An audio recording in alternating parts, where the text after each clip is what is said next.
5 MBBS വിദ്യാർത്ഥികളുടെ മരണത്തിനിടയാക്കിയ അപകടത്തിൽ കൂടുതൽ വിവരങ്ങൾ പുറത്തു വന്നിരിക്കുകയാണ്. വാഹന ഉടമയുടെ മൊഴി കള്ളമാണെന്നാണ് പോലീസ് പറയുന്നത്. ഷാമിൽ ഖാൻ വാടകയ്ക്ക് തന്നെയാണ് കുട്ടികൾക്ക് വാഹനം നൽകിയതെന്നും തെളിവ് ലഭിച്ചെന്നും അന്വേഷണ സംഘം പറഞ്ഞു. വാടകയായ 1000 രൂപ ഗൗരീശങ്കറാണ് ഷാമിലിന് ഗൂഗിൾ പേ വഴി അയച്ചു നൽകിയത്. ഇതിനുശേഷം ടവേരയിൽ വിദ്യാർത്ഥികൾ പമ്പിലെത്തി ഇന്ധനം നിറച്ചു. ഇതിന്റെ CCTV ദൃശ്യങ്ങൾ പുറത്തു വന്നിട്ടുണ്ട്. 500 രൂപയ്ക്കാണ് ഇന്ധനം നിറച്ചത്. ഈ സമയം കാറിൽ 3 പേർ മാത്രമാണ് ഉണ്ടായിരുന്നത്.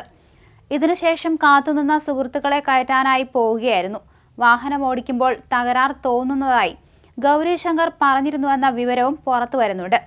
അതേസമയം കളർകോട് 5 മെഡിക്കൽ വിദ്യാർത്ഥികളുടെ മരണത്തിനിടയാക്കിയ അപകടത്തിൽ കേസിൽ നിന്നും KSRTC ഡ്രൈവറെ ഒഴിവാക്കിയിട്ടുണ്ട്.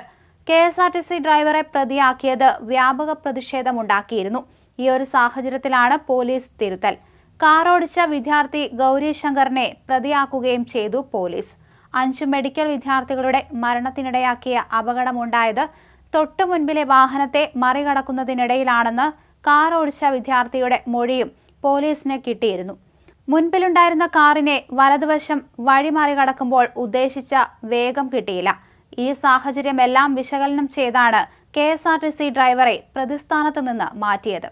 ഈ ഒരു സാഹചര്യത്തിൽ അപകടവുമായി ബന്ധപ്പെട്ട് രജിസ്റ്റർ ചെയ്ത കേസിൽ ഗൗരീശങ്കറിനെ പ്രതിയാക്കി ആലപ്പുഴ സൗത്ത് പോലീസ് കോടതിയിൽ റിപ്പോർട്ട് നൽകി.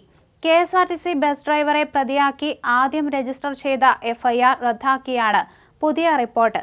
അപകടത്തിന് തൊട്ടു മുൻപ് KSRTCയെ മറികടന്നെത്തിയ കാറിന്റെ തീവ്ര വെളിച്ചത്തിൽ ഗൗരീശങ്കറിന്റെ കാഴ്ച മറഞ്ഞിരിക്കാമെന്നാണ് പോലീസ് നിഗമനം. മുൻപിലുണ്ടായിരുന്ന കാറിനെ വലതുവശം വഴി മറികടക്കുമ്പോൾ ഉദ്ദേശിച്ച വേഗം കിട്ടിയില്ല. എതിർവശത്തു നിന്ന് KSRTC ബസ് വരുന്നത് കണ്ട് പെട്ടെന്ന് ബ്രേക്ക് ചവിട്ടി. വാഹനം നിയന്ത്രണം വിട്ട് വലതുവശത്തേക്ക് തെന്നിമാറിയാണ് ബസ്സിൽ ഇടിച്ചു കയറിയെന്നാണ് മൊഴി. 5 മെഡിക്കൽ വിദ്യാർത്ഥികളുടെ ദാരുണാന്ത്യമുണ്ടായ ദേശീയപാതയിലെ കളർകോട് ജംഗ്ഷൻ നാടിന് നടുക്കുന്ന ബ്ലാക്ക് സ്പോട്ടാണ്. ദേശീയപാതയിൽ ബൈപ്പാസ് ആരംഭിക്കുന്ന കളർകോട് ജംഗ്ഷനിൽ നിന്ന് 1/2 കിലോമീറ്റർ അകലെ തിരക്കേറിയ റോഡുകളിൽ ഒന്നായ ചങ്ങനാശ്ശേരി റോഡിന്റെ തുടക്കമായ ചങ്ങനാശ്ശേരി ജംഗ്ഷനിലായിരുന്നു അപകടം.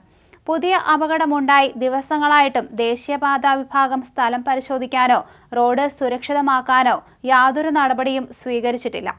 സംഭവത്തിൽ അപകടത്തിൽപ്പെട്ട വാടക വാഹന ഉടമ ഷാമിൽ ഖാൻ മോട്ടോർ വാഹന വകുപ്പ് എൻഫോഴ്സ്മെന്റ് RTOയ്ക്ക് മൊഴി നൽകിയിരുന്നു.